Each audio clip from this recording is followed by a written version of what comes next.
आज का बाइबल का वचन सन पौलुस का थिस्सलुनीकियों के नाम पहला पत्र अध्याय 5 वचन 1 से 6 और 9 से 11। और आज का सुसमाचार सन लूकस के अनुसार अध्याय 4 वचन 31 से 37।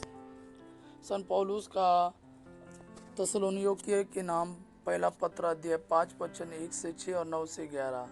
भाइयों, आप लोग अच्छी तरह जानते हैं कि प्रभु का दिन रात के चोर की तरह आएगा। इसलिए इसके निश्चित समय के विषय में आपको कुछ लिखने की कोई ज़रूरत नहीं है। जब लोग यह कहेंगे अब तो शांति और सुरक्षा है, तभी विनाश उन पर गर्भवती पर प्रसव पीड़ा की तरह अचानक आ पड़ेगा और वे उससे बचे नहीं सकेंगे। भाइयों, आप तो अंधकार में नहीं है जो वह दिन आप पर चोर की तरह अचानक आ पड़े। आप सब ज्योति की संतान है, दिन की संतान है। हम रात या अंधकार के नहीं है, इसलिए हम दूसरों की तरह नहीं सोए बल्कि जगाते हुए सतर्क रहे।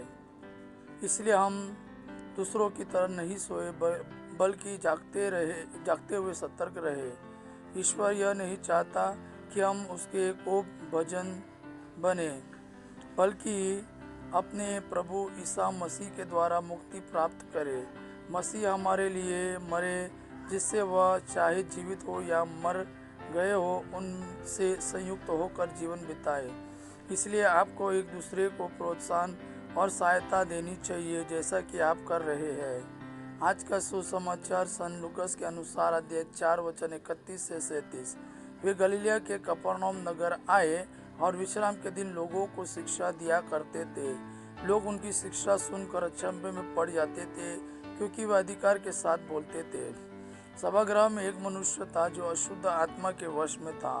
वह ऊंचे स्वर से चिल्ला उठा, ईसा नासरी, हमसे आपको क्या आप हमारा सर्वनाश करने आए हैं? मैं जानता हूँ कि आप कौन है, ईश्वर के भेजे हुए परम पावन पुरुष। ईसा ने यह कहते हुए उसे डांटा, चुप रह, इस मनुष्य से बाहर निकल जा। अबदूत ने सब के देखते देखते उस मनुष्य को भूमि पर पटक दिया और उसकी कोई हानि किए बिना वह उससे बाहर निकल गया। सब विस्मित हो गए और आपस में यह कहते रहे, यह क्या बात है? वे अधिकार तथा सामर्थ्य के साथ अशुद्ध आत्माओं को आदेश देते हैं और वे निकल जाते हैं। इसके बाद ईसा की चर्चा उस प्रदेश के कोने कोने में फैल गई। यह प्रभु का आह्वान है। प्रभु को धन्यवाद। अब्बा पिता की महिमा और पुत्र यीशु का प्रेम आप पर सदा सर्वदा बना रहे। आमीन।